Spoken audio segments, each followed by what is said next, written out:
Continuando então o nosso ciclo de bate-papo, se é que eu posso dizer assim, hoje nós temos a honra de receber aqui conosco o professor José Roberto Corrêa Saglietti, do Departamento de Física e Biofísica, não é? O professor José Roberto Saglietti, ele está aqui conosco para falar um pouco sobre a composição da história do nosso instituto. Tem sido uma regra para os demais professores que aqui estiveram, que para fazer uma introdução do professor, muitas vezes a gente acaba cometendo alguma injustiça, talvez. Então eu vou pedir para que o senhor fale um pouquinho sobre a formação, né, em que o senhor é formado, quais os cursos de pós-graduação o senhor fez, para que nos posicione aí ao início dessa conversa. Perfeito. A minha carreira é um pouco diferente das tradicionais aqui dos colegas do IB. Eu sou formado em licenciatura em Física pela Universidade Federal de São Carlos. Assim que eu me formei, eu vim dar aula em colégio agrícola aqui em São Manuel, dei aula de Química e Física, e prestei um concurso depois de 76 pela Universidade Federal de Viçosa. E fui para lá trabalhar no Departamento de Física, e lá fiz o meu mestrado em Engenharia Agrícola, trabalhando com a parte de termodinâmica, de secagem de grãos. Em 86 eu vim aqui para passar as férias e havia um concurso aqui aberto e tal. Eu tentei fazer, não deu certo, em 85, desculpa. E no ano seguinte eu me candidatei a um doutorado aqui na Faculdade de Ciências Agronômicas na área de Energia e Agricultura, que era mais ou menos a minha linha de pesquisa.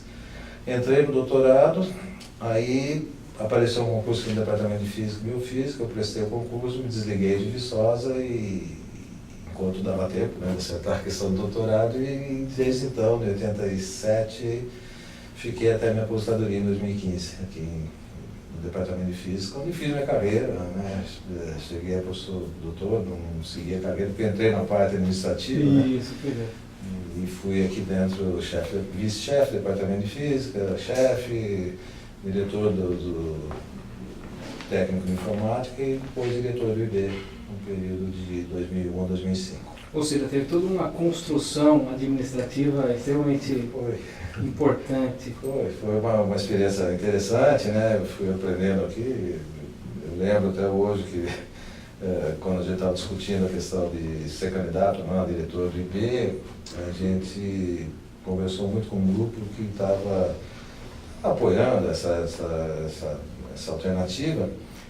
E a gente começou a fazer alguma coisa, um resgate assim, como você está fazendo com os colegas aí, lembrando que o IB é uma unidade muito interessante, que a gente sempre está fazendo um pouco a mais do que alguém fez, né? Então a gente nunca inventou nada aqui, mas todo mundo acrescentou algo e trouxe experiência, e é uma unidade, eu considero, depois que eu conheci a Unesp toda, não é para falar do nosso instituto, mas eu considero uma unidade ímpar, uma unidade muito exemplar. Eu gosto do IB porque ele tem essa característica de agregar todos os cursos. Eu acho que a cabeça do pessoal é aberta para novas propostas. De vez em quando a gente brigava, aí tudo mais faz parte. Professor, talvez a palavra que nos paute, quando a gente fale sobre a universidade, talvez fosse a palavra transformação. Sim. Né? Nós temos a capacidade, talvez, de transformar não só em estrutura, mas talvez a nossa missão principal fosse a transformação de pessoas, né? É lógico que eu estou falando, muitas vezes, é lógico que a gente acaba transformando o caráter, mas formar cidadão do bem, formar a pessoa comprometida, de fato é uma das missões, dos pilares da universidade. Dentro desse cenário, né, e eu percebo que o senhor fala com bastante empolgação da formação, do período formativo, né?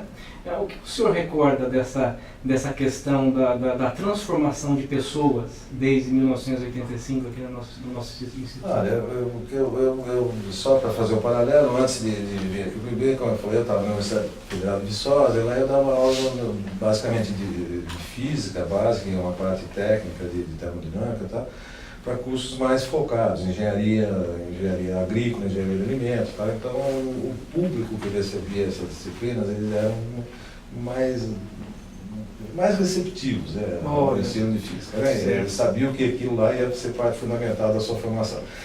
Quando eu cheguei aqui no IB, era uma área estritamente biológica, né? Então, o desafio começou então você tentar convencer os alunos que física é importante para alguma coisa, tá?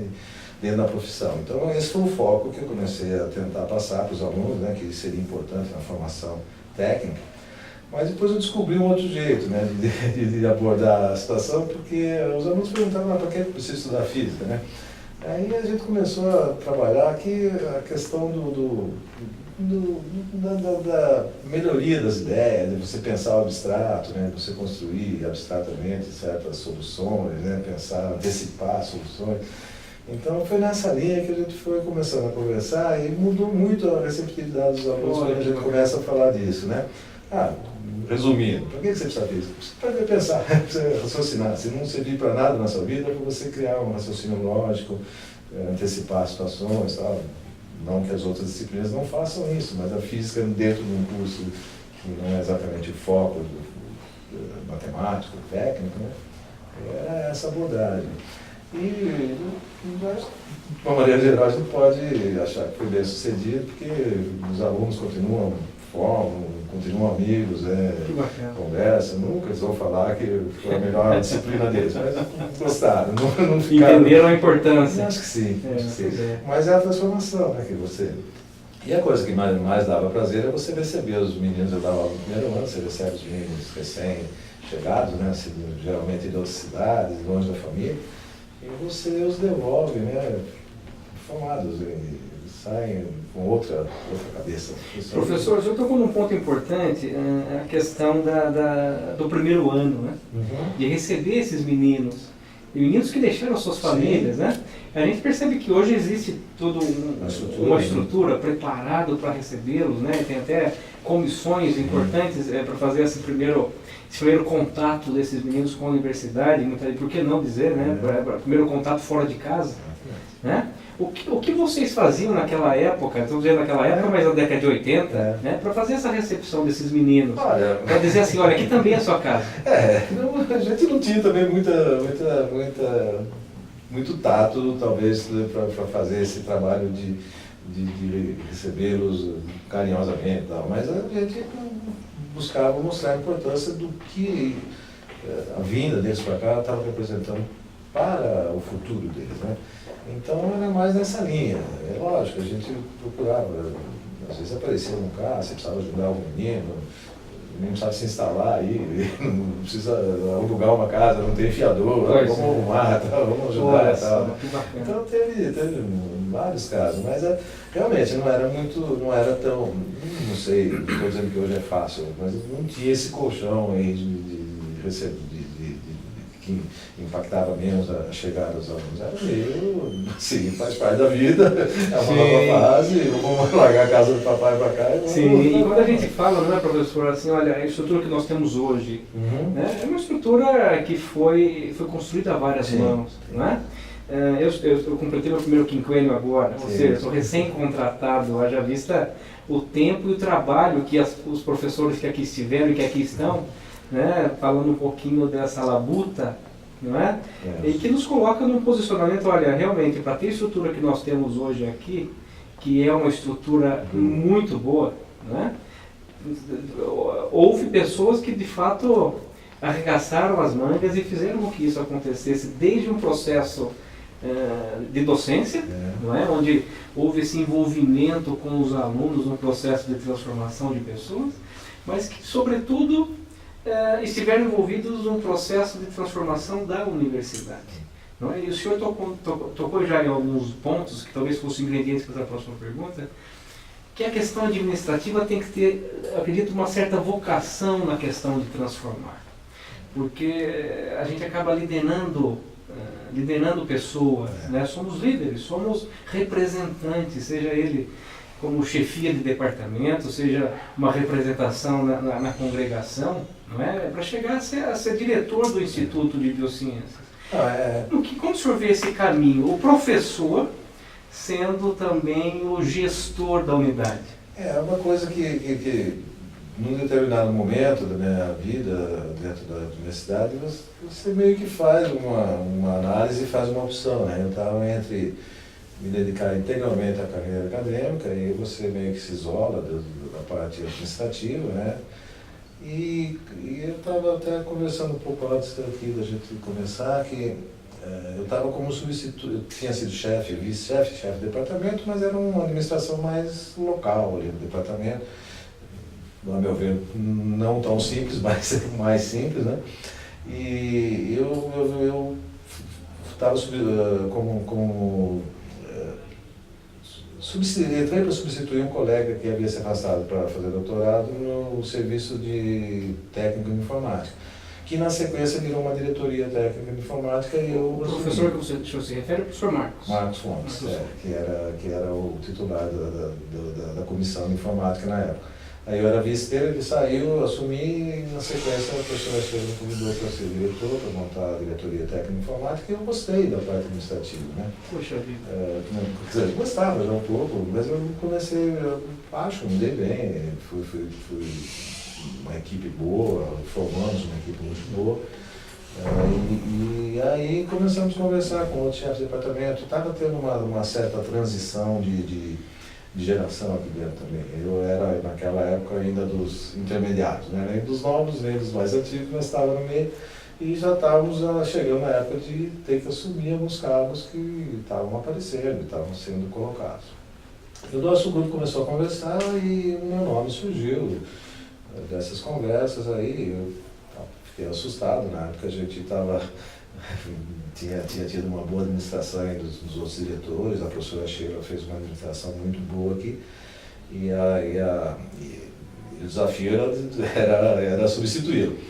Enfim, aí o grupo achou que dava para a gente pensar em pleitear esse cargo, construímos um programa aí, e fomos à luta, fomos à eleição. Disputamos com mais 2 chapas e fomos eleitos. E aí eu gostei muito de administrar o IB. Porque primeiro que tem uma equipe muito boa de funcionários aqui do IB, colaboradores muito sensatos, muito garra pelo Instituto, né? E nós estávamos passando por uma época de relativa desafios, né? Não sei se já foi comentado aqui, mas na época que a professora Sheila era diretora, antes da minha gestão, houve um Ministério Público do Estado que começou a exigir que as universidades oferecessem pelo menos um terço dessas vagas, ou uma parte das vagas, no período noturno. Certo. E aqui não tinha nenhum curso noturno, né? Ah, ok. Até então não tinha curso noturno. E aí a professora Sheila propôs, junto ao Conselho, junto à Congregação, ao Conselho, que fosse desdobrado o curso de Ciências Biológicas. Então foi criado. E havia sido já aprovado em Congregação e Conselho Universitário o curso de Nutrição, que ela também implantou. Então, quando eu assumi esses cursos, estavam meio que no início, com boa parte das demandas ainda a serem atendidas, né? E estavam se transformando. E aí eu caí na loucura de conversar com esse grupo aqui e tirar um pouco, não por nada, mas tirar um pouco o foco, ou ampliar o foco do IB. E aí nós começamos a conversar com o pessoal, inclusive, do seu departamento, de estatística e tal, e criar alguma coisa na área de exatas. Surgiram algumas ideias e a gente acabou criando o curso de Física Médica, na época que eu era diretor aqui. E foi uma batalha meio complicada, porque eu estava saindo do foco de uma unidade totalmente voltada para biológicas, né? A nutrição na área de saúde estava começando, e a gente pensou em investir numa área que fosse de exatas, mas que tivesse alguma afinidade com o campus aqui, né? Então a física médica meio que pareceu natural. Professor, na ocasião, física médica ainda não é um curso comum de se encontrar em todas as universidades. Eu estou para dizer para você que aqui no estado de São Paulo, com certeza, foi o primeiro de graduação com esse nome. Já havia curso de pós-graduação em Ribeirão Preto, na USP, por exemplo, de física médica, no Instituto de Biofísica do Rio de Janeiro, tudo na área de pós.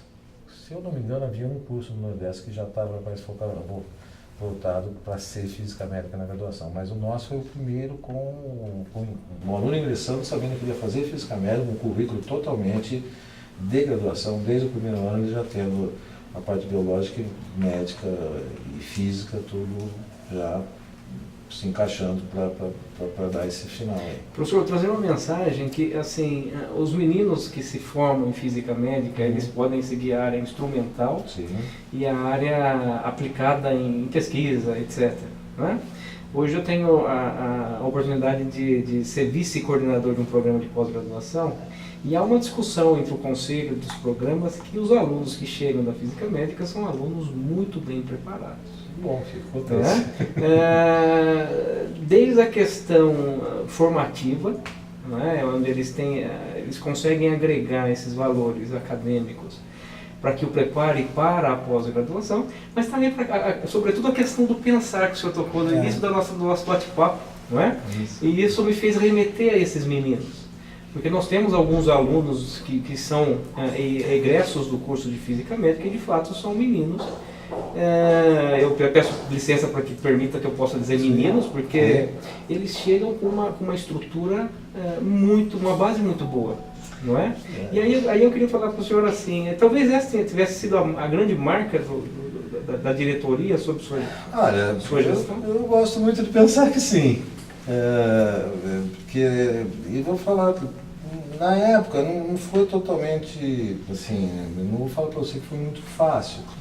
Foi e não porque os colegas das outras áreas tivessem refratários, era uma coisa um pouco diferente aqui dentro, né? Primeiro o curso era um curso já diferente na sua estruturação. A gente estava criando alguma coisa do nada, vamos dizer assim, né?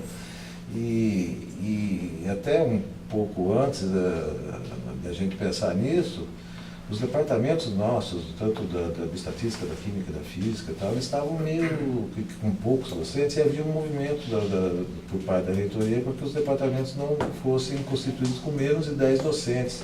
Então houve um grande movimento para se juntar aos departamentos e uma resistência aqui dentro do IB para se manter a identidade desses departamentos, cada um com o seu problema. Professor, uma dúvida, a física e biofísica elas já estavam juntos os departamentos? Na verdade, quando eu entrei aqui, o departamento chamava biofísica. Biofísica? Só biofísica. Assim como a química chamava só bioquímica. Perfeito. E aí, na época, houve uma discussão também, porque a gente começou a ter uma carga horária maior de física e ficava até difícil quando você vai publicar o trabalho, departamento de biofísica, física e tal.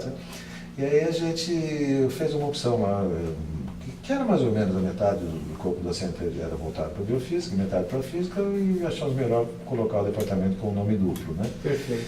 E aí eu acho que também abriu, voltando aí à questão da criação do curso, né, de física médica, essa abertura que o IB deu que ficou legal, né? Eu digo, foi um pouco difícil o convencimento, mas quando a gente mostrou, por exemplo, eu lembro de ter conversado com os professores da morfologia, daqui, da fisiologia, enfim, dos departamentos da área biológica, da importância da participação deles dentro de um curso de física médica, então a coisa começou a fechar.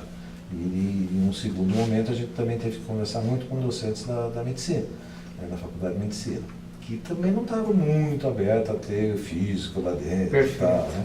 Hoje, pelo contrário, eu fiquei sabendo recentemente que eles abriram uma área de especialização para os nossos alunos de física médica de outras escolas, mas basicamente daqui, e dando uma residência em física médica lá, enfim, isso me deixa muito feliz. E é o que você falou também, eu gosto, apesar de ter participado fortemente da criação, eu dei pouquíssima aula no curso de física médica, eu era professor da biomedicina, tá? Então eu tenho muita intimidade com o pessoal da agronomia, da biomedicina. Mas eu gosto de saber do futuro deles. Eu cheguei no departamento antes de vir para cá. Certo. Fiquei sabendo de um menino lá que fez o seu pós-doutorado nos Estados Unidos, voltou aqui no Brasil por questões de não achar emprego aqui, e está trabalhando no Santander com Big Data, né, na área financeira. O Santander precisa de alguém lá, e achou um menino que tem uma formação de física, que tem uma abertura para pensar em outras estruturas. Tá? Hoje em dia, esses Big Data você encontra em todas as áreas. Eu achei muito interessante. Falei, olha, a gente está colocando os meninos sem em dúvida, vários nichos aí. E já vislumbrando, inclusive, porque Nós passamos por um período científico, estamos passando talvez por esse período ainda, onde gera-se muitos resultados globais. Não é possível filtrar. Exatamente. Então, talvez a profissão do presente e do futuro fosse os físico-médicos aí com uma especialidade em bioinformática, né? Bioinformática, aliás, você tocou num ponto também interessante. Eu não sei se ainda está válido, mas quando eu estava na diretoria ainda, houve um movimento e passou e foi aprovado na congregação a criação do curso de graduação de bioinformática aqui dentro do IB. Não evoluiu, a universidade não teve fôlego para manter toda aquela expansão, né? A gente fez parte disso também, né? Porque fisicamente foi criada naquele monte de curso lá, então a gente estava bravo por outros motivos. Mas eu acho que... E bioinformática foi um curso pensado naquela época, fazia muito sentido, né? Na época que estava se fazendo todo o início das coletas de dados dos DNAs, e você tinha um monte de dados, não sabia o que fazer com aquilo. Pois é, qual é a compreensão disso? Né? E eu acho que acabou muita gente se especializando, a própria física médica assumiu uma parte disso, né? Mas foi uma época, muita batalha, mas foi legal. Teve muita conquista. Teve. Muita conquista. Teve sim. O professor, eu percebo essa missão administrativa. A gente estava falando um pouco antes desse bate-papo ali no café, né? E o senhor teve um tempo na pró-reitoria? Tive. Então, aqui eu assumi a diretoria aqui, depois do mandato da professora Sheila Zambeiro. Aí fiquei aqui 4 anos, aí quando a professora, quando estava terminando meu mandato, a professora Sheila foi convidada pela nova administração a ser pró-reitora de graduação, eu estava encerrando meu mandato aqui, ela me convidou para ser assessor lá da Prograde. E aí, mais uma vez, eu dei uma reviravolta na minha carreira, na minha vida, porque fui mexer com ensino, graduação, né, toda essa parte aí. E fiquei lá durante... Ela ficou 2 mandatos, ela ficou por 8 anos, eu fiquei por uns 6 anos. Depois eu tive um problema familiar de saúde na casa e saí antes. Mas foi um trabalho também muito interessante. Aprendi muito lá na pró-reitoria, foi muito legal. Fizemos coisas boas, gostei muito de trabalhar com a professora Sheila. Fizemos uma boa parceria. Levou a experiência de Botucatu? Foi bom. A pró-reitoria. Foi bom e a gente fez muita coisa. Foi bacana. Eu acho que quando a gente olha o Unesp de cima, a gente acaba só até assustando. No... Então, essa foi uma outra visão, né? Eu conheci a Unesp como diretor, né? Porque a gente tem o fórum dos diretores, né? E a gente acaba fazendo reunião, cada reunião mensal, bimensal, não lembro como era, né? Em uma cidade que tem a Unesp. Então eu acabei conhecendo a Unesp e ia fazer reunião, visitava o campus, conversava, trocava uma ideia, almoçava. Sim. E conheci a Unesp toda, eu fiquei impressionado já então com o seu tamanho, e depois quando eu estava na Prograde, daí foi um olhar mais de gestor, né, junto com a pró-reitora, assessorando a pró-reitora. Visitamos todos os campos, todas as unidades, todos os cursos, porque todos os conselhos de curso de graduação nós nos reunimos. E aí você começa a entender a complexidade da Unesp, né? Porque, embora a Unesp tenha 5, 6 cursos de pedagogia, eles são diferentes entre si, a abordagem é diferente, os de biologia é a mesma coisa. A questão regional interfere. Regional, o foco, né? Quando você vai, por exemplo, você compara o curso de biologia daqui, de ciências biológicas daqui com ciências biológicas e curricular, é um outro curso. E a gente, inclusive, tinha alguns problemas que os alunos nos traziam, que era, por exemplo, uma transferência de alunos, as disciplinas eram aqui, chamava a disciplina A, lá chamava A tracinho, e não batia, né? O aluno não conseguia transferir, tinha que fazer de novo. Então a gente tentou equalizar mais ou menos os conteúdos, mas foi uma experiência interessante. Conhecer a Unesp é uma coisa muito boa. E assim, quando eu volto, né, a falar que como conheço todas as unidades, sem querer desmerecer nenhuma delas, claro, pelo contrário, né, cada uma está no seu estágio de progresso, eu penso que o IB ele é um retrato interessante do que a Unesp representa, né? essa mistura dessas várias vertentes aí das ciências, né? E é bastante, eu penso que o IB ele é bastante progressista, né? Ele sai na frente, ele é ousado, né? Isso. Arrisca. Isso. E essa ousadia, talvez ela fique bastante clara quando a gente para pensar que Botucatu sai do eixo São Paulo, Campinas, Ribeirão Preto. Né? Então a gente olha mais para o interior do estado. Eu acho que isso é interessante também. Eu vejo que aqui é um polo diferente, Botucatu é um polo diferente. Né? Você tem um outro nível de escolaridade na própria cidade, né? que está atraindo os talentos da região, né? E as outras faculdades aqui do Botucatu também, que são top, né? E o fato do IB trabalhar no básico de todos os cursos aqui é um negócio muito interessante, essa interação é muito boa. Os que me antecederam aqui devem ter falado e devem ter confirmado que a origem única da FCMBB, né, deu esse suporte, essa ligação. Né? Mas eu, por exemplo, trabalhando aqui no IB, no departamento de física, eu dava aula no programa de pós-graduação, nunca participei de um programa de pós-graduação de IB, né, não tinha, né? Mas participei ativamente lá do programa de energia e agricultura, na Faculdade de Ciências Agronômicas. Né? Então também tinha muito contato lá. Vocação essa talvez trazida pelo próprio FCMBB. Com certeza, com certeza. Eu acho que essa origem única aí cheia. A unidade ela permanece. E os filhos que foram sendo criados não se desgararam, né? Todos continuam essa ligação. Né? Eu acho que é legal. Eu fico orgulhoso de ter participado dessa história de ver. Joia. Professor, a estrutura que o senhor deixou do departamento, em se tratando de departamento de Física e Biofísica, desde a estrutura física, mas a estrutura de pessoal, o senhor sente mudanças drásticas ou essas mudanças gradativas, elas levam a mensagem, deixam a mensagem ali incrustada Olha, fazia algum tempo que eu não vinha aqui no estado de B, eu estou morando fora de Botucatu, e antes de vir aqui eu fui tomar um café com os colegas. Né? Foi muito prazeroso rever e perceber que o ambiente, um negócio que eu achei que ficou, é isso que eu acho que você está perguntando tem a ver. Eu fui no laboratório lá no colega, onde o pessoal se reúne normalmente, e tem toda uma abertura lá, o cafezinho, conversa, e bate-papo, e trabalha, tá?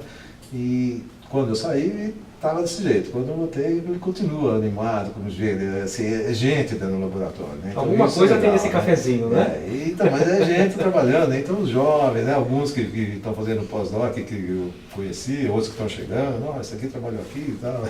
Então, você percebe que você vai deixando, né? Vai deixando alguma coisa plantada e os colegas aí estão tocando com mais capacidade ainda do que a gente... O tempo vai mudando, né? Sim, mas é legal. Bacana. Eu gostei. A parte de estrutura física aqui também, na nossa época, o IB investiu muito, né?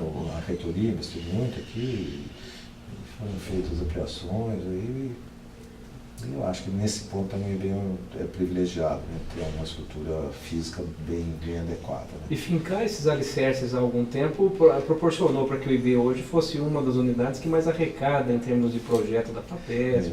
Isso aí é um orgulho, né, que a gente tem aqui. Eu acho que isso aí foi... Eu tive o prazer lá enquanto diretor, por 2 anos seguidos, receber um prêmio lá da reitoria fazia em nome de IB, né? Não, eu recebi pelo fato de ter sido uma das tantas unidades, 23 unidades na época que... Em 2 oportunidades nesse período curto, se for pensar. Mas era um trabalho que o pessoal já vinha fazendo muito tempo. Que bacana, então, poxa foi vida. legal.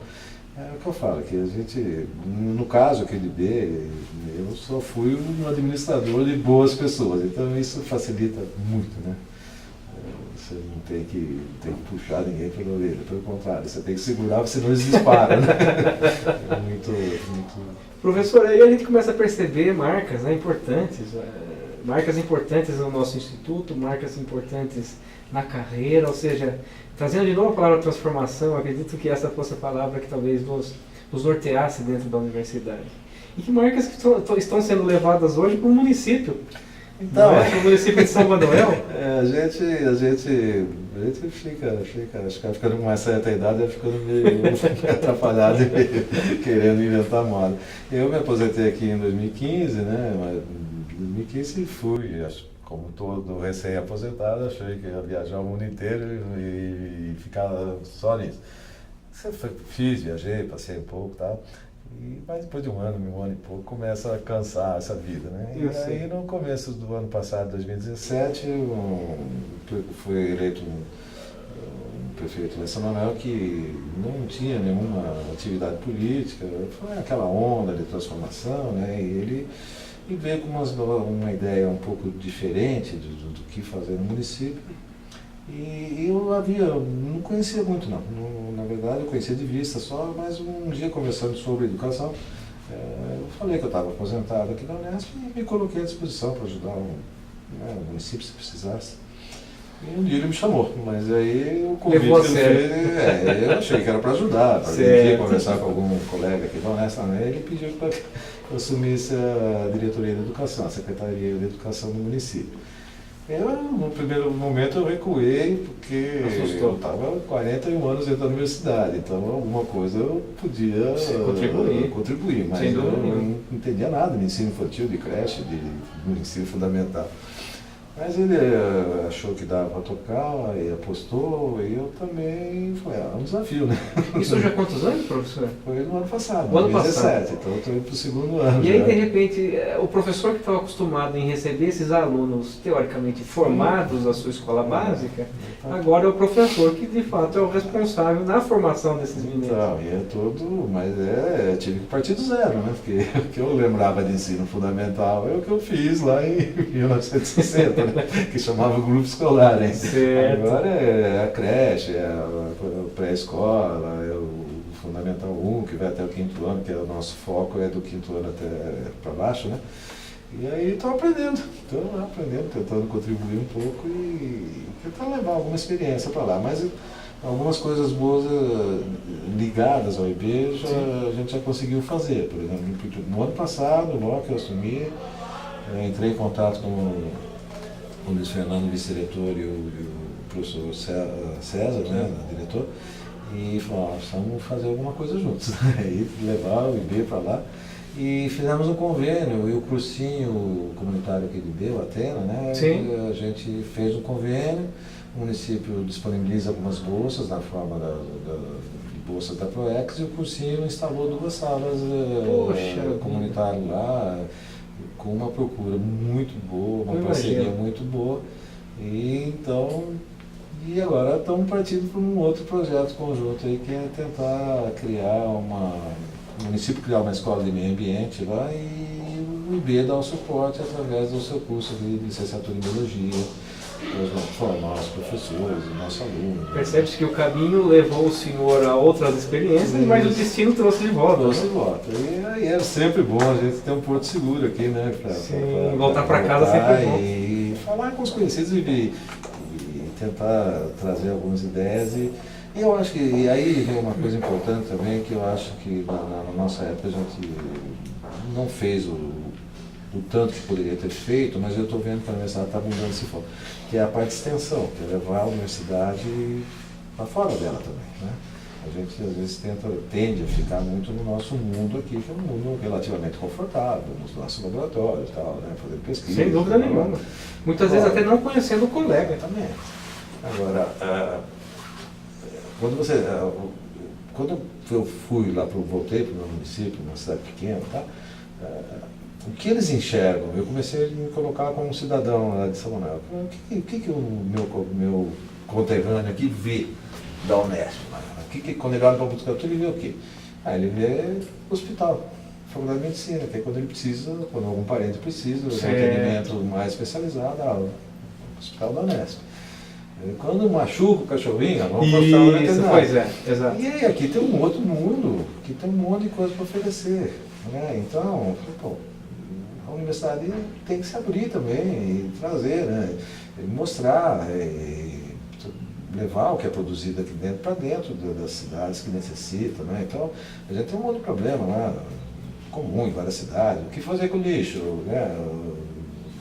aterro sanitário é uma solução, tá? De repente o pessoal daqui da agronomia tem uma ideia, aquilo e B, vamos trabalhar junto, vamos pensar. E muitas vezes nós nos preocupamos, por exemplo, de publicar um artigo numa excelente revista e do lado, atravessando a porteira, né, atravessando o portão, o problema está ali. Não, então, eu fico pensando muito nisso, eu tenho pensado muito nisso aí, que a universidade tem muito a oferecer. Eu acho que a gente não pode perder o foco da parte científica, do crescimento científico, mas tem que ter um grupo, ou as pessoas que têm mais aptidão para isso, né, de levar esse conhecimento de uma forma mais prática, social, exatamente, mais simples, não simplória, mais simples, né, para a população, de alguma maneira. E eu acho que a gente tem muito a oferecer aqui. E eu estou tentando aproveitar lá que eu estou do outro lado, que essas coisas cheguem até a população, né? Então você vê, né, essas campanhas de vacinação agora, tem gente que acha que mal informada, contra a vacina, pô, tem que levar essa informação, não só a vacinação, mas por que isso está acontecendo, né? O que isso implica, queda da mortalidade infantil, tá? Um monte de coisa. E até por conta dessas, talvez, dessas informações erradas ou falta de informação, alguns problemas antigos estão retornando. Estão voltando, né? Eu acho, é um negócio que a gente tem que repensar, eu acho, né? Eu tenho lido bastante coisa aí sobre ambiente e tal, uma coisa muito típica aqui do IB, né? E o IB eu acho que tem muita contribuição nessa área também. Sem dúvida. Mas eu sinto às vezes, professor, que a gente falta entender a universalidade da universidade. A gente se pauta pelos 3 pilares. Sim. E muitas vezes essa pauta ela fica muito embasada numa questão teórica. Né? A gente desenvolve bem, como o senhor disse há pouco, né? A gente desenvolve bem a pesquisa, desenvolve bem a parte de ensino, mas a extensão realmente muitas vezes nós não entendemos como fazer esse processo. Porque a extensão é vista, acho que como uma sei lá, uma migalha, uma coisa qualquer que vamos fazer uma coisinha lá para essa escola e tal. Exato. Né? Mas eu acho que não é por aí, eu acho que ela tem um outro papel, né? Ela tem que fazer a interação da população com a universidade. Porque afinal nós somos mantidos pela população. Sim, e não é querer ser demagógico, nós temos que devolver para a população. Não é. Eu acho que a gente tem que fazer isso também. E aí eu passei por algumas fases aqui que o foco era, não, a Unesp precisa publicar, porque precisa crescer. Ensina. Mas tem que fazer as 3 coisas agora. Elas têm também que ser igualmente valorizadas, né? O sujeito pode não ser um pesquisador de primeira, porque não tem, porque não, mas ele é um ótimo comunicador das pesquisas para a população. Claro, isso tem que ser valorizado também em algum momento, né? E é duro, eu acho que é difícil achar esse equilíbrio, mas a Unesp é nova, uma universidade nova, né? Eu acho que tende a se equilibrar. E a Unesp ela vai na contramão das demais, não é? As universidades públicas, que a Unesp ela vai até o aluno. Sim. Ela não permite que o aluno venha até a Unesp. Né? Então a Unesp ela se espalha.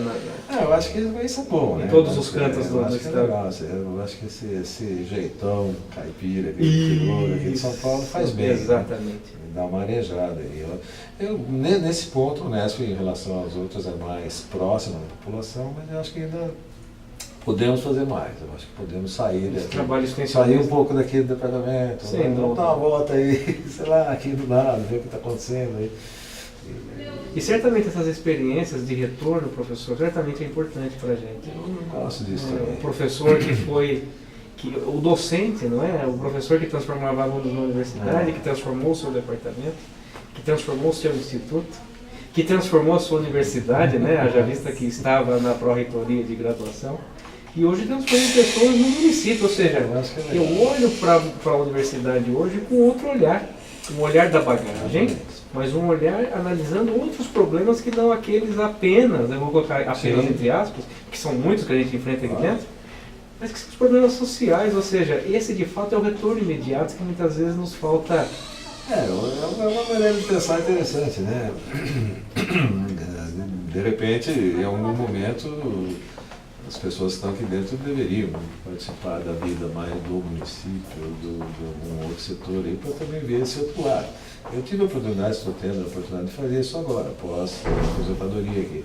Mas em algum momento seria legal também que os professores aqui vivenciassem um pouco isso, né? Eu acho, o meu colega de Secretaria de Educação aqui do Botucatu é um professor aqui do IB, que está ativo aqui no IB, não se desligou do departamento. Eu acho que é bacana. O professor Valdir. Valdir está no Departamento de Educação, né? E é o secretário de Educação do Botucatu. Então ele está vendo os dois lados da moeda, ao mesmo tempo, que é muito legal, né? Eu aposentei e fui fazer isso depois. Estou me valendo dos amigos que estão aqui ainda e tenho, graças a Deus, tenho portas abertas aqui. E o Valdir está fazendo isso simultaneamente. Eu acho que é uma experiência edificante, muito legal. Essa questão transversal dentro da universidade e sociedade é o que de fato nos sustenta. Eu acho que é uma maneira de ver diferente da universidade. Eu acho que até que a gente faz aqui no IB, né? Eu vejo, tenho visto muita abertura, né? A parte de venha conhecer o IB, a gente sempre pautou por essa abertura, venha nos conhecer, começou com o projeto Venha nos Conhecer. E isso tem trazido os jovens aqui para dentro dessa unidade, né? E mostrando as potencialidades, que também hoje lá no município eu vejo que os alunos, às vezes por condição econômica, condição social, a própria condição de aprendizado, ficam olhando a Unesp como uma coisa inatingível, né? E não é, então a gente fala, não, tudo bem, mas todo mundo é gente também, né? É mais concorrido, mas e daí? Professor, e talvez estivéssemos hoje no momento, inclusive, de rediscutir a universidade. Já visto, inclusive, a questão econômica, a baixa taxa de recontratação dos professores que estão se aposentando. Isso é uma coisa que eu cheguei aqui, alguém me fez um convite aí não muito bacana, né? Eu diria, você não quer voltar? Que estão sem contratar. Eu acho que essa reposição, essa crise, né? Eu acho que a crise, o fato da universidade ter ficado amarrada ao ICMS e a economia ter dado esse baque aí nos últimos, sei lá, vários anos aí, desbalanceou o que vinha acontecendo, né? O meu medo é que, mesmo que haja uma retomada econômica, os índices melhorem, o nosso orçamento fique adequado, eu acho que vai ter um vácuo que não vai ser fácil. Não vai ter essas coisas, quem é político e só está pensando em política, aí, o pessoal mais graúdo, governador, o pessoal não entende que tem que ter uma continuidade, né? Quando eu saio, eu tenho que passar o bastão para você, que você vai passar para o outro. Agora, você ficou 5 anos no meu departamento, tinha 13, 14, 13 pessoas, tem 7 contratados. 50% saiu, tudo bom, esses 7 já estão, a idade está indo também, daqui a pouco não teve a continuidade, né? E eu vejo que isso está acontecendo muito fortemente na Unesp, né? Então é uma coisa a se pensar. E a quantidade, nesse caso, reflete muito fortemente na qualidade. Então, é isso. Fazer reparos emergenciais... Não adianta, eu acho que tudo bem, você tem que continuar rodando, isso, põe substituto, todo mundo cumpre o seu papel, mas você não cria aquela raiz, né? Que é o fato de hoje estarmos aqui conversando sobre a história do IB, não é? Professor, nós temos um tempo a ser cumprido, esse tempo está se esgotando. Tá joia? Eu mais uma vez gostaria de agradecer. Eu agradeço. E antes de fazer a parte final do nosso bate-papo, se ficou algum ponto em aberto, se ficou algum ponto que nós talvez não discutimos, não levantamos, talvez agora fosse o momento. Eu queria agradecer o convite da direção do IB, de todos que estão fazendo essa atividade de resgate, que eu acho muito importante. Acho que a gente tem que deixar registrado aí a sequência do que foi feito aqui no IB. Eu queria agradecer então o convite. A gente com uma certa idade, se você deixar, a gente vai contando história, né? E é gostoso ouvir. Mas eu acho que foi muito bom. O que tinha que ressaltar aí, de novo, é que a gente não fez nada sozinho. A gente veio fazendo a partir do que os outros administradores fizeram. Se eu pude contribuir com alguma coisa, também não foi só pessoal. Tive uma equipe de apoio muito boa, os funcionários todos aqui do IB são muito dedicados. E os professores do IB também, enfim, todo o corpo profissional aqui do IB é imprescindível que você tenha o apoio deles para você fazer alguma coisa, e nesse ponto eu só tenho a agradecer. Tive uma boa experiência, deixei ótimas amizades aqui, graças a Deus chego aqui, ninguém estranha, né? Então é bom poder voltar a casa e saber que você tem recebido. Que delícia. Professor, foi um presente para a gente tê-lo conosco hoje. Eu reitero aí os agradecimentos da nossa diretoria e é lógico, em primeira pessoa tenho que dizer que também agradeço a oportunidade de ter esse bate-papo com o senhor, de fato nos engrandece bastante. Legal. Então hoje nós falamos com o professor José Roberto Correia Saguier, dentro dessa sistemática do resgate histórico do nosso instituto. Até a próxima.